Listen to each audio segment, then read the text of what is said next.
하겠습니다. 메리 크리스마스.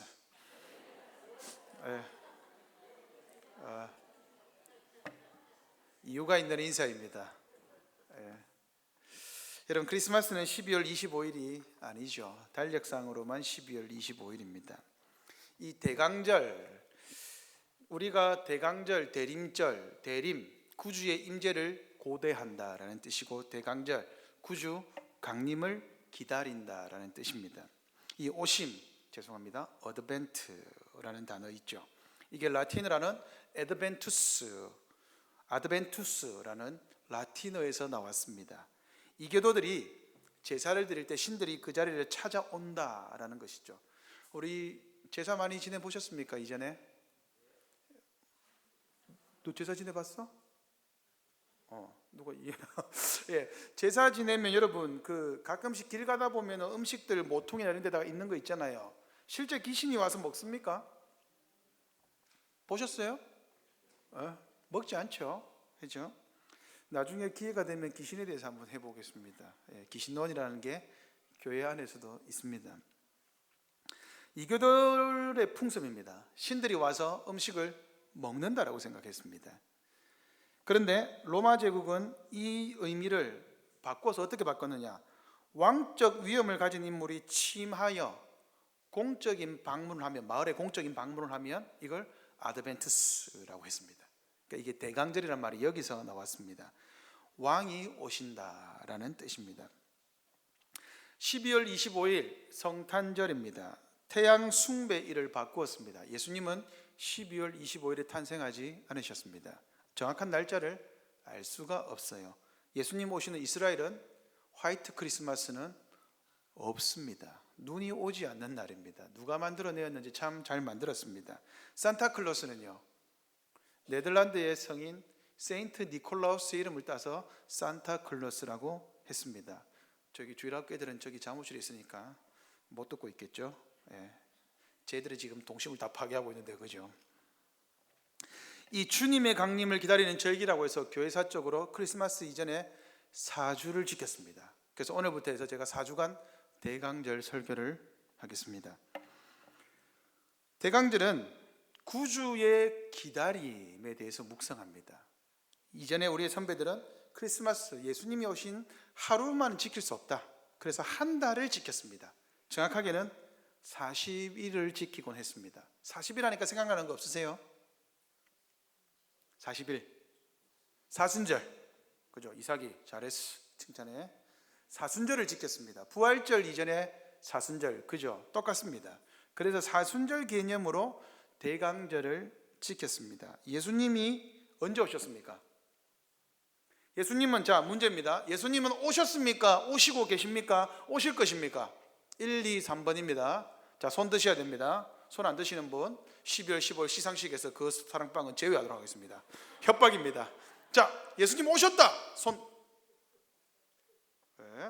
자, 예수님 지금도 오고 계신다. 손. 이삭이 반항하는 거 아니? 지금 계속 들고 있는 거 알지? 자, 예수님은 또 오신다. 정답은 박이삭 정답입니다. 엄마에게 상 받으십시오. 예수님은 오셨습니다. 그죠? 그러면 우리에게 크리스마스는 무슨 의미입니까? 오신 왕을 기념할 필요는 없습니다. 그죠? 예수님은 지금도 오시고 계십니다. 언제 오고 계시죠? 예수님은 언제 오고 계십니까?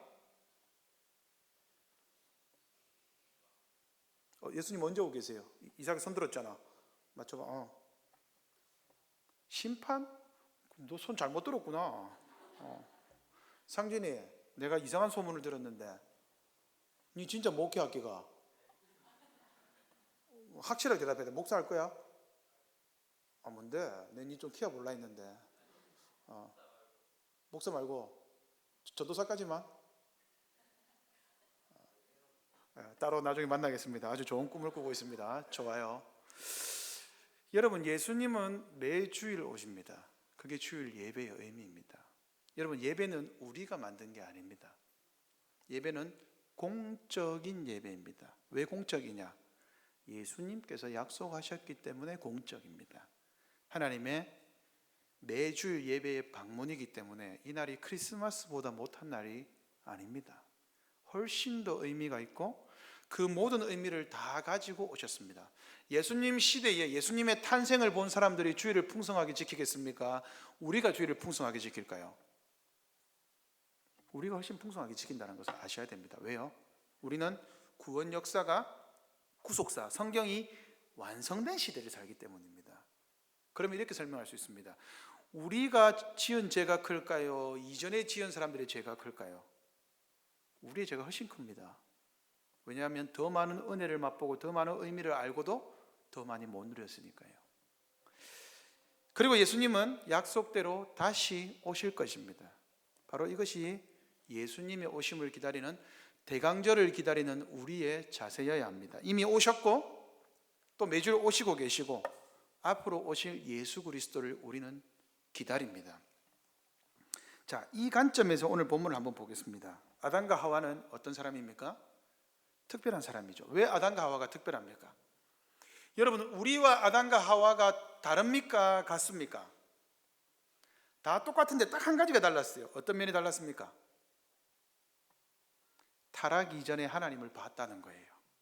실제 눈으로 본 게 아니고 그때도 하나님은 눈으로 보이지 않았습니다. 다만 하나님의 임재는 경험할 수 있었죠. 아담과 하와는 죄가 없는 삶이 어느 정도 있었습니다. 그죠? 하나님이 만들고 나서 하나님과 교제하는 기간이 있었습니다. 그런 관점에서 아담과 하와는 아주 특별한 교제를 하나님과 나누었습니다. 그러나 아담과 하와는 타락했습니다. 하나님이 동산에 있는 모든 나무의 실과를 너희에게 열매를 준다. 다 먹어라. 공짜다 입니다. 그러나 오직 하나를 금지하셨습니다. 선과 악을 알게 하는 나무의 열매는 먹지 마라. 그것을 먹는 날에는 너희 눈이 밝아져 어떻게 된다? 반드시 죽는다라고 되어 있습니다. 개역 한글판에는 정령 죽으리라 이렇게 되어 있죠. 이것은 반드시 죽는다입니다. 그런데 여러분, 선악과는요, 여러분 어디에 있었습니까? 동산 중앙에 있었죠. 자, 여기서 동산은, 자, 이사가 영어로 hill, mountain 차이가 뭐야? hill은 뭐예요? hill은 언덕입니다. hill이 있으면, 동산이 있으면 어느 곳에서나 동산 제일 꼭대기 정상에 있는 게 다 보입니다. mountain은요, 산입니다. 산은 어느 곳에 있어도 정상이 보이지 않습니다. 이 차이가 있습니다. 그러므로 동산 중앙에 성곽을 알게 한 나무의 열매가 있었다는 것은 어떤 의미가 있죠? 아담과 하와가 에덴 동산 어디를 거닐어도 항상 그 나무가 보였다 안 보였다? 보였습니다. 그러면 그 나무를 볼 때 아담과 하와는 무엇을 생각했을까요? 저거는 먹으면 안 돼. 저거 먹으면 반드시 죽어. 하나님이 먹지 말라 그랬어. 하나님 불공평합니까? 불공평하지 않습니까? 하나님이 너무 강력한 명령을 주셨습니까? 부당한 명령을 주셨습니까? 아닙니다. 모든 것을 다 주고 딱 하나만 안 줬습니다. 그 딱 하나의 의미는 무엇입니까? 여러분, 선각을 알게 한 나무에 어떤 효력이 있는 게 아닙니다. 그 나무는 효능이 없어요. 그 나무를 금하신 하나님의 말씀이 중요합니다. 그러므로 아담과 하와는 동산 어디를 거닐어도 무엇을 봤습니까? 누구를 생각했습니까? 하나님을 생각했습니다. 그게 의미입니다. 어느 곳을 거닐어도 아담과 하와는 선악과의 열매를 보면서 나는 하나님에게 속한 사람이다. 하나님이 저것을 먹지 말라 그래서 하나님을 생각하게 되어 있습니다. 하나님을 생각하면서 나는 모든 것을 내 마음대로 할 수 있지만 저거 하나는 하나님의 말씀을 들어야 돼. 그 말은 내 인생은 하나님께 속했다. 하나님이 저것을 금했어. 하나님이 금했어. 나는 모든 것을 내 마음대로 할 수 있지만 하나님의 말씀은 들어야 되는 사람이다. 이게 아담과 하와의 정체성이었습니다. 창세기 2장 16절 17절에 보시면 한번 찾아볼까요? 한 장만 앞으로 넘겨볼게요. 자, 창세기 2장 16절 17절 같이 한번 읽어보겠습니다. 시작.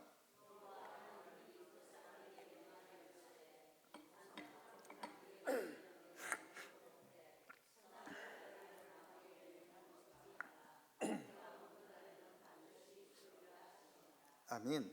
자, 하나님이 선각을 알게 한 나무 열매를 먹지 말라고 누구에게 명령하셨습니까? 아담에게 명령하셨습니다. 하와에게 주지 않았습니다. 그리고 하와의 이름은 3장에 타락하고 난 이후의 하와지 이때까지는 여자입니다. 정관사로 그 사람에게라고 되어 있죠. 하나님이 아담에게만 명령하셨습니다. 그러면 하와는 이 명령을 알았을까요? 몰랐을까요? 알았을까요? 몰랐을까요? 어떻게 알았을까요? 아담이 가르쳐 줬습니다. 이런 점에서 남자는 여자의 머리입니다. 차별하는 게 아닙니다. 남자가 아내에게 말씀을 가르칠 수 있어야 합니다. 이게 직분자입니다. 남편과 아내에게 있어서 남편은 아내에게 하나님의 말씀을 가르치는 사람입니다. 여자가 더 똑똑해도 상관없습니다. 하나님의 말씀을 가르치는 것은 가장에게 있습니다. 자, 하나님은 아담과 하와에게 그 명령을 아담을 통해서 주셨으나 아담과 하와에게 주신 것이죠. 그리고 먹었습니다. 그리고 쫓겨났습니다. 영원한 어둠으로 쫓겨났습니다. 하나님처럼 될 줄 알았는데 하나님처럼 되기는 사탄처럼 되었습니다. 이때 하나님의 복음이 주어집니다. 자, 우리에게 이게 어떤 의미가 있는지를, 대강절을 어떻게 기다려야 되는지를 한번 살펴보겠습니다. 첫째로, 처음 복음은 사탄을 향한 저주 가운데 주어졌습니다. 다시 한번요. 처음 복음은 창세기 3장 15절을 원시 복음이라고 합니다. 제1, 처음으로 주어진 복음이라고 합니다. 왜요? 사탄을 향한 저주 가운데 우리에게 주어졌기 때문입니다. 하나님이 아담에게 물었습니다. 아담아, 왜 너는 내가 먹지 말라는 나무의 실과를 네가 먹었냐? 자, 여기서 질문입니다. 하와가 먼저 먹었습니까? 아담이 먼저 먹었습니까? 그럼 여자를 뭐라 해야죠? 왜 하나님이 아담을 먼저 뭐라 합니까? 이유가 뭐죠? 직분자이기 때문입니다. 아담이 잘못한 거예요. 그래서 아담을 먼저 하나님이 뭐라고 합니다. 너 왜 먹었어? 아담이 뭐라고 하죠? 하나님이 나에게 주셔서 나와 함께 있게 한 그 여자가 먹으라 했습니다. 이렇게 말합니다. 죄송합니다. 이 바보 등신 같은 아담이 누구 탓을 하고 있습니까? 여자 탓을 하고 있는 게 아닙니다. 하나님 탓을 하고 있는 거예요. 하나님이 나에게 주셔서, 여러분, 내가 힘들고 어려워지면 하나님이 주신 것도 짐처럼 느껴지는 거예요. 이게 아주 얄팍한 신앙의 전형적인 모습입니다. 자, 근데 여러분, 하나님이 왜 물어볼까요? 바로 너 내가 먹지 말라는 거 먹었네, 죽어라 하고 죽여도 할 말 없습니다. 맞죠? 그런데 왜 아담에게 물어봅니까? 이유가 뭐죠? 회개할 기회를 주시는 겁니다. 그런데 여러분, 원죄의 속성 보십시오.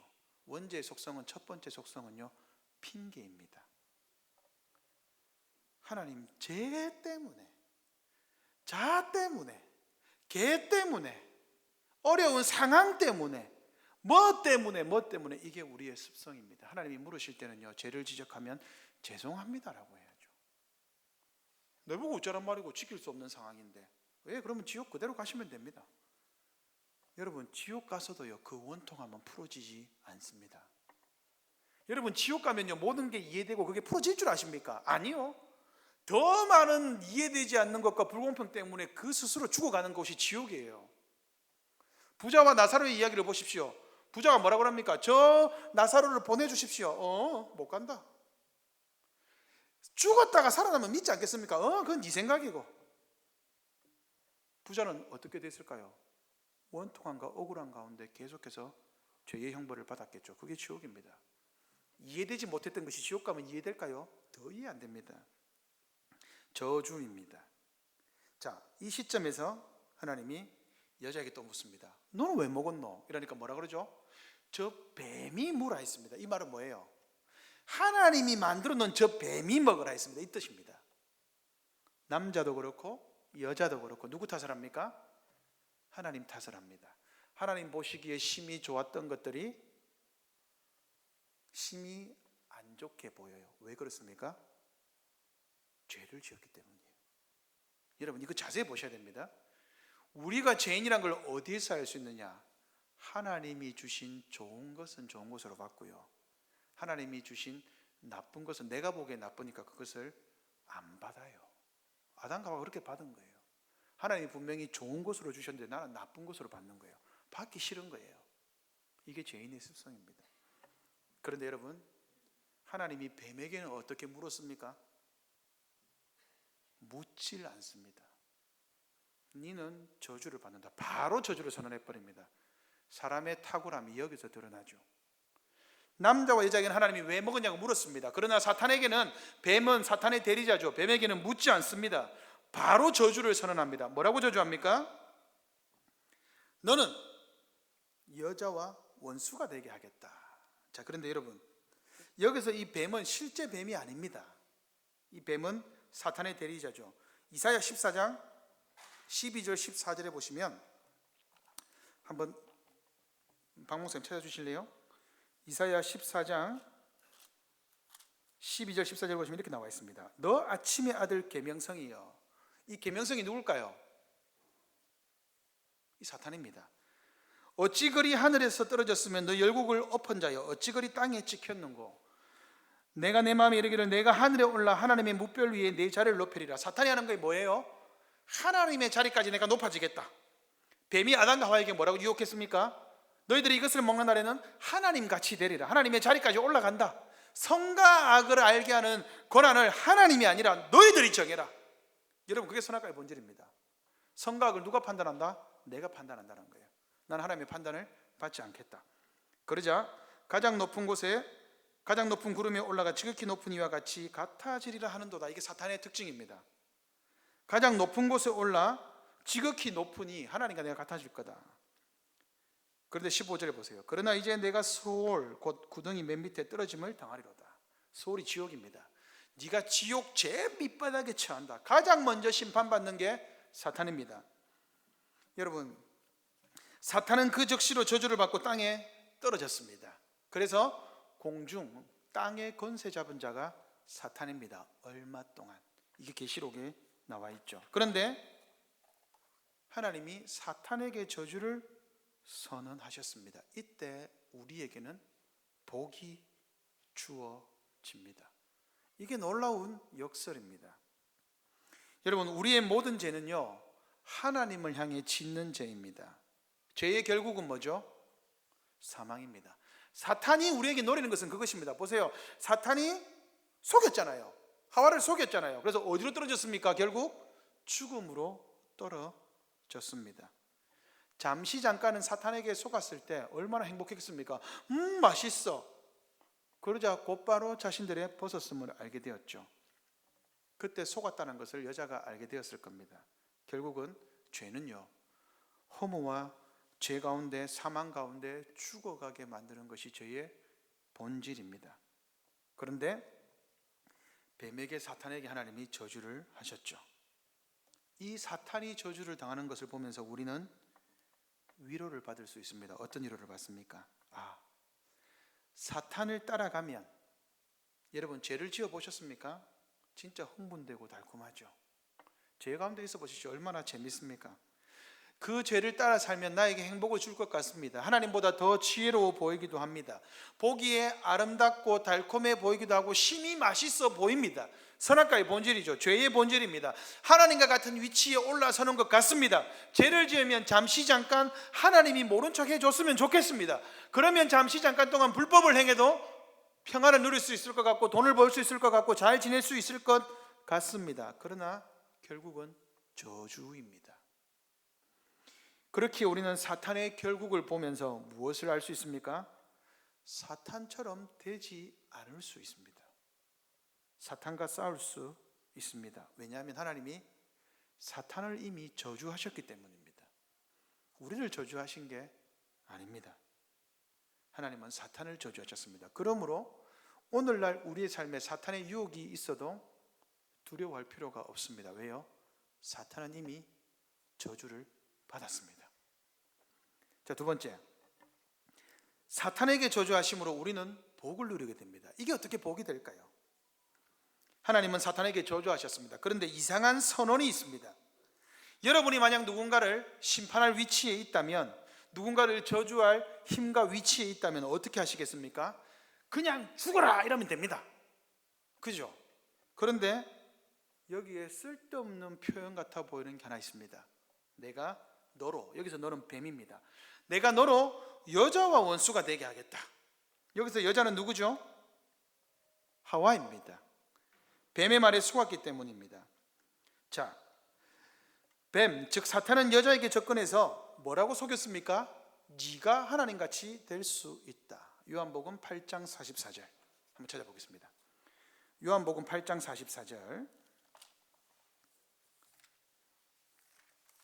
우리 같이 한번 읽어보겠습니다. 자, 시작. 너희는 너희 아비 마귀에게서 났으니 너희 아비의 욕심대로 너희도 행하고자 하느니라.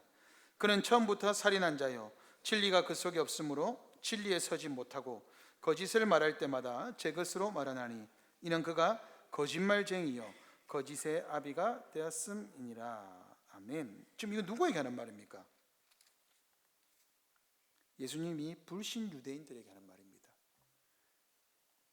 바리새인과 사두개인들에게 하는 말입니다. 뭐라고 합니까? 유대인들에게 너희 아비는 마귀다. 근데 마귀의 특징이 무엇입니까? 그는 처음부터 살인한 자다. 가인이 아벨을 죽였습니다. 가인은 누굽니까? 사탄의 후손입니다. 그것을 알 수가 있죠. 그는 처음부터 거짓말한 자다. 처음부터 거짓말했다. 누구에게 거짓말했죠? 하와야에게 거짓말했습니다. 네가 먹으면 하나님같이 되리라. 그죠? 자, 여러분, 만약에 사탄에게 속은 그대로 하나님이 계속 두셨다면 어떻게 되었을까요? 여자는 사탄과 함께 멸망했을 것입니다. 맞죠? 아담과 하와를 사탄에게 속았는데 속은지도 모르고 그냥 그대로 계속 두면 아담과 하와는 사탄과 함께 멸망했습니다. 그러나 죄로 인해 사망에 처하게 되었죠. 사탄에게 속았기 때문입니다. 어쩔 수 없습니다. 속았더라도 죄는 죄입니다. 그리고 그 죄를 사탄이 속였지만 누가 선택했습니까? 아담과 하와가 선택했습니다. 안 먹으면 됐죠. 하나님처럼 되리라. 그게 진짜라고 할지라도 하나님 말이 아니기 때문에 선택 안 했으면 되었습니다. 그러나 선택했고 결국은 사망에 처하게 되었습니다. 철학은 인간 세상은 죽음을 자연스러운 것으로 봅니다. 누구나 사람은 죽는다. 여러분 진짜입니까? 성경은 그렇지 않습니다. 성경은 죽음을 자연스러운 것으로 보지 않습니다. 헤르만 바빙크라는 학자는 이렇게 말했습니다. 죽음의 원인은 하나님의 계명을 어긴 데 있다. 마귀가 인간을 유혹하여 타락하고 죽게 만들었다는 점에서 마귀에게 있으며 인간의 삶 전체를 허물어뜨리고 말하자면 자기 자신에게서 죽음을 이끌어내는 죄 자체에 있고 죄를 죽음으로 갚는 하나님의 심판에 있다. 무슨 말이죠? 죽음의 원인은 누구에게 있습니까? 하나님의 계명을 어긴 데 있습니다. 마귀에게 있습니다. 그 마귀의 말을 들은 우리 자신 안에 있습니다. 그리고 죄를 죽음으로 갚는 하나님의 심판이 원인입니다. 그러므로 아담과 하와의 삶은 우리가 처한 현실을 잘 보여줍니다. 아담과 하와가 지금 처한 삶의 현실은 무엇입니까? 죽음입니다. 이 사람들이 죽었습니까? 안 죽었습니까? 아담과 하와 죽었습니다. 하나님과의 관계의 단절을 모든 사람이 죄를 범하였으며 하나님의 영광에 이르지 못하더니 영광의 하나님과 교제하지 못하는 이 상태가 죽음입니다. 그러므로 아담과 하와는 죽었습니다. 죽어서 에덴 동산에서 쫓겨났습니다. 에덴은 기쁨입니다. 즐거움입니다. 기쁨과 즐거움에서 쫓겨나니까 뭐가 있죠? 사망과 어둠과 힘듦과 고통과 두려움과 분노와 모든 것들이 찾아오는 거예요. 에덴 동산 밖은 그런 곳이었습니다. 죄로 인해서 그렇게 되었습니다. 인간의 삶 전체가 허물어졌습니다. 결국 인간의 현실은 죄를 죽음으로 갚는 하나님의 심판대 앞에서 날마다 두려움과 무서움에 떨어야 합니다. 언제나 멸망의 때를 두려워하며 살아가는 비참한 처지가 인간이 처한 현실입니다. 그러나 그때 하나님은 인간에게 아니야, 너희들은 이제 여자의 후손은 여자는 뱀과 뱀의 후손과 원수가 될 거야 라고 하나님이 뱀과 여자 사이를 갈라버렸습니다. 하나님이 여자의 후손과 뱀의 후손 사이를 갈라버렸습니다. 그곳에 무엇을 두셨습니까? 하나님이 구별하셨습니다. 아담과 하와를 사탄으로부터 구별하셨습니다. 아담과 하와뿐만 아니라 아담과 하와의 후손들도 뱀의 후손 사탄과 구별하셨습니다. 저주의 자리에서 우리는 은혜를 누립니다. 그러므로 앞으로 아담과 하와 이후로 오는 모든 여자의 후손은 사탄을 대적함으로 여자의 후손이 됩니다. 여자의 후손의 특징은 뭐냐? 사탄을 미워합니다. 죄를 싫어합니다. 죄를 미워합니다. 사탄을 공격합니다. 아담과 하와 이후로 우리는 한 무리를 보게 됩니다. 아담과 이후로 오는 여자의 후손이라는 이 무리들은 여자의 후손을 기다립니다. 구원의 때를 기다리며 살아가죠. 구원의 때를 어떻게 기다립니까? 사탄과 싸우면서 기다립니다. 여자의 후손, 즉 그리스도를 기다리는 모든 사람은 여자의 후손인 예수 그리스도와 한 몸이 됩니다. 바로 이 지점. 창세기 3장 15절, 하나님은 뱀, 사탄을 저주하심으로 구분된 한 무리를 보이셨습니다. 그 무리가 누구입니까? 교회입니다. 왜요? 여자의 후손이 교회의 머리 되시기 때문입니다.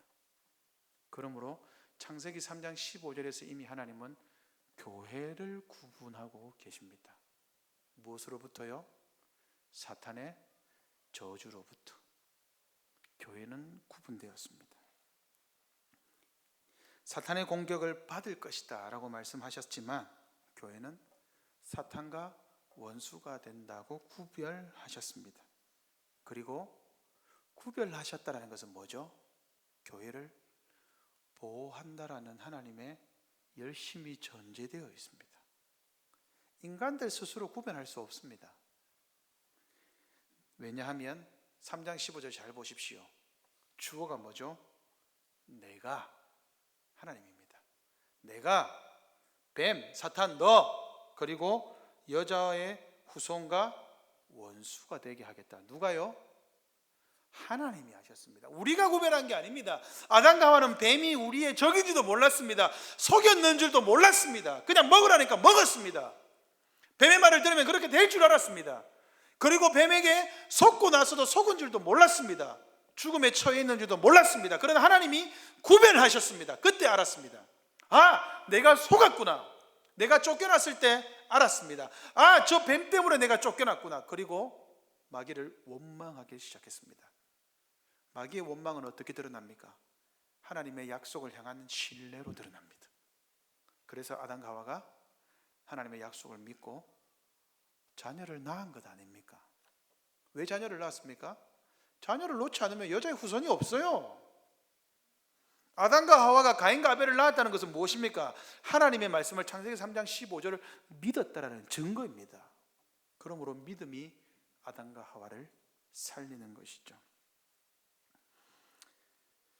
여자의 후손, 뱀의 후손, 전쟁이 시작됩니다. 이제 아담 이후로 뱀은 항시 교회를 공격합니다. 누구를 공격했습니까? 아벨을 공격했습니다.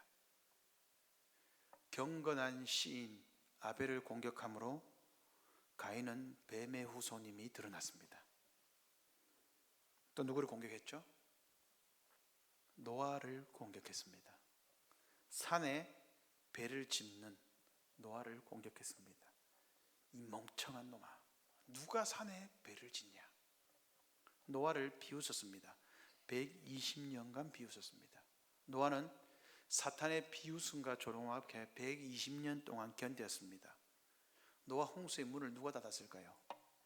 하나님이 닫았습니다. 구원의 기회를 노아 가족에게는 주지 않으셨습니다.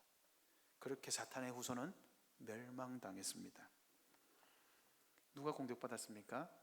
우리의 아버지 아브라함이 공격받았습니다. 어떻게 공격받았습니까? 애굽 왕이 사라를 납치했습니다. 애굽 왕의 아내가 되었으면 어떻게 되었을까요? 사라가? 이삭이 없습니다. 이삭이 없으면 야곱이 없습니다. 야곱이 없으면요, 유다 지파가 없어요. 그러므로 아브라함의 아내 사라를 납치한 것은 뱀이 교회를 넘어뜨리고자 하는 고도의 전략이었습니다. 애굽 왕 바로는 모세가 태어났을 때 2세 이하의 남자들을 다 죽이라 명했습니다. 왜 그렇죠? 남자가 나면 다 죽이라 그랬습니다. 왜요? 그래야 유다 지파의 대가 끊어집니다. 헤롯 왕이 예수님이 태어나셨을 때 그때로부터 2세 이하의 남자 다 죽이라 그랬습니다. 왜요? 마귀가 교회를, 우리의 구원자 예수 그리스도를 공격한 것입니다. 실제로 인류의 역사는 창세기 3장 15절의 역사로 나뉩니다. 그런데 교회가 쓰러지고 넘어지고 없어지려고 할 때마다 하나님의 약속이 툭툭 튀어나옵니다. 노아가 튀어나왔습니다. 아브라함이 튀어나왔습니다. 이삭이 튀어나왔습니다. 야곱이 튀어나왔습니다. 유다가 튀어나왔습니다. 다윗이 튀어나왔습니다. 그 모든 역사를 주관하시는 하나님의 열심이 교회를 보호하셨습니다. 교회가 완전히 허물어진 것 같을 때 하나님이 엘리야와 엘리사를 보내어 교회를 보호하셨습니다. 사탄의 공격이 있을 때마다 하나님은 사탄을 원수로 여기는 여자의 후손들을 준비하셔서 교회를 지키셨고 순결하게 교회를 보존하셨습니다. 그러므로 교회의 역사는 창세기 3장 15절 이후로 시작됩니다. 마지막 셋째, 여자의 후손인 교회에게 승리를 약속하셨습니다. 여자의 후손은 내 머리를 상하게 할 것이요. 이 말씀은 여자의 후손이 뱀과의 싸움에서 완전히 승리한다라는 것을 보여줍니다. 옛 뱀이 교회를 공격할 때마다 뱀이 이기는 것처럼 보였습니다. 그러나 너는 여자의 후손을 발 뒤꿈치를 상하게 할 뿐이다 라고 말씀하셨죠. 발 뒤꿈치만 상할 뿐이지 승리는 여자의 후손에게 있습니다. 여자의 후손은 뱀의 머리를 박살낸다 그랬습니다. 어떤 때는 세상의 권력과 힘을 사용해서 교회를 핍박했습니다. 일제시대 유대인들, 히틀러 통치시대, 그죠? 실제 초대교회 시절 로마인들에게 의해서 일제시대의 교회는 많은 핍박을 당했죠. 그 시대 때 많은 핍박을 당했고 순교자가 나타났습니다. 사탄이 승리하는 것처럼 보였습니다. 그러나 그때도 교회는 살아남아 승리를 선언했습니다. 여러분, 희한하게도 로마의 핍박이 있을 때, 일제시대 교회가 핍박당할 때 교회는 부흥했습니다. 그러나 그때도 교회는 살아남아 승리를 선언했죠. 어떤 때는 사탄이 교묘한 세상 학문으로 교회를 핍박합니다. 신은 죽었다, 실제 죽은 것처럼 보이죠. 어떤 때는 인본주의 철학으로 교회를 핍박했습니다. 어떤 때는 과학으로 공격하죠. 중세시대 이후에 그러지 않았습니까? 과학은 이성, 논리적으로 증명되는 것만을 진리로 보았습니다. 그러면 성경은 허무한 것으로 가득하죠. 출애굽, 애굽의 그 홍해를 어떻게 과학적으로 증명합니까? 그러면 이것은 진리가 아닌 것으로 보았어요. 그래서 성경에 비평이라는 게 나오기 시작했습니다. 과학으로 믿지 못하니까 이것은 진리가 아니다. 오병이어, 어린아이가 회개하고 도시락을 내놓으니까 어른들이 회개하고 도시락을 내놓은 거다, 이렇게 봅니다. 예수님의 이적은 없었다. 성경에 비평이 등장합니다. 이렇게 논리적으로 교회를 공격합니다. 여러분, 성경의 사실들이 논리적으로 증명됩니까? 안 됩니다. 그걸 어떻게 증명해요? 그러면 얘들아, 진화론은 증명되니? 진화론이라는 것은요, 가설입니다. 증명되지 않습니다. 창조론은 증명됩니까? 증명되지 않습니다. 그것은 과학이 아닙니다. 믿음의 문제죠. 그걸 어떻게 증명을 할 겁니까? 성경은 우리에게 증명하지 않습니다. 왜요? 진리는 증명될 필요가 없습니다. 단 하나인데 그게 왜 증명되어야 됩니까? 오늘날은 사탄이 어떻게 우리의 발 뒤꿈치를 상하게 할까요? 여러분 잘 보십시오. 사탄은요, 구원을 취소할 수 없습니다.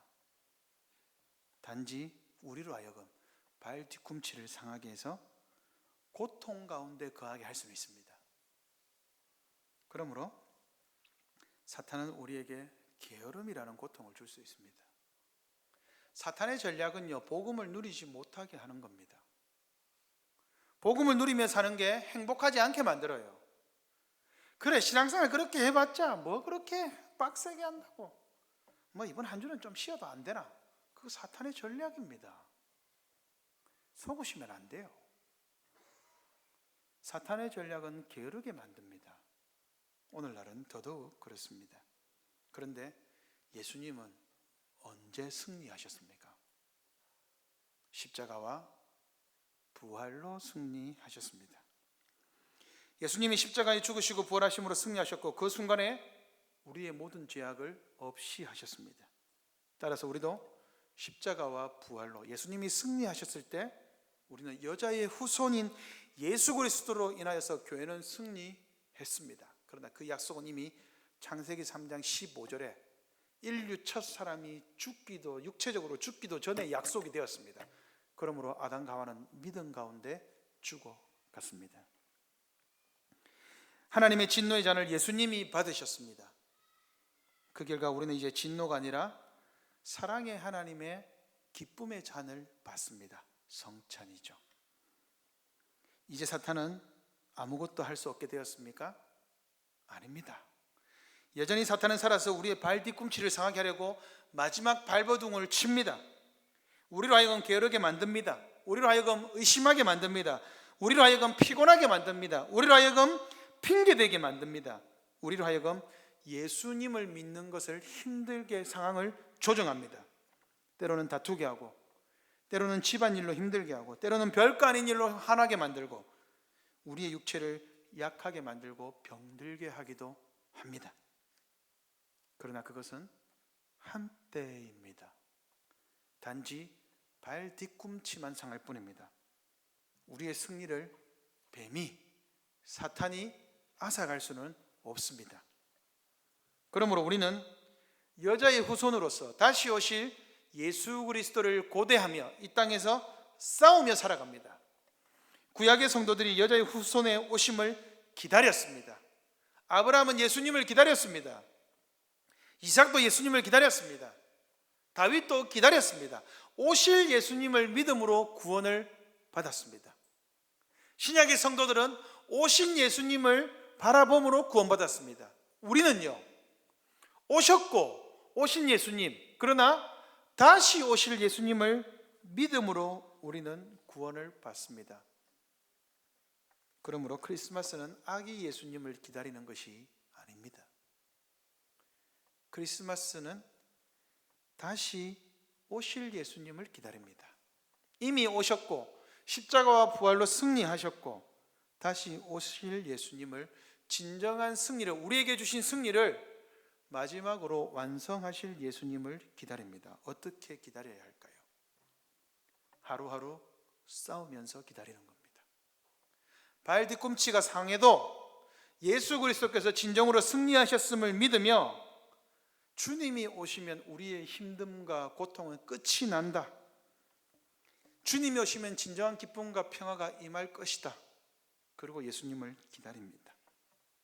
그러므로 우리에게 크리스마스는 매주일입니다. 매주일 우리는 천국의 잔치를 이곳에서 경험합니다. 끝날 것 같지 않은 싸움이, 그래, 오늘 주일이 천국의 날이지, 주님이 오시면 이렇게 기쁘게 완전히 두려움과 걱정과 슬픔 없는 천국을 누리게 되겠지. 그러므로 매주일이 크리스마스입니다. 이미 악은 종말을 맞이했습니다. 여자의 후손이신 예수님이 다시 오실 그날까지 우리는 함께 주님을 기다립니다. 그리고 원수된 사탄과의 전쟁을 함께 견뎌갑니다. 옆에 있는 성도들의 손을 붙잡으며 우리는 그들을 다시 세워주며 함께 싸우며 견딥니다. 그러며 여자의 후손의 승리를 기뻐합니다. 그렇게 견뎌가는 것이 구주 예수 그리스도의 오심을 기다리는 대강절을 맞는 우리의 자세입니다. 그렇게 싸우고 발 뒤꿈치가 상해도 다시 일어나서 승리를 노래하고 견디고 인내하며 주님 오심을 고대하는 우리 모든 큰사랑교회 성도님들 되시기를 바랍니다. 아멘. 우리 찬송가 105장입니다. 105장 구주 강림입니다.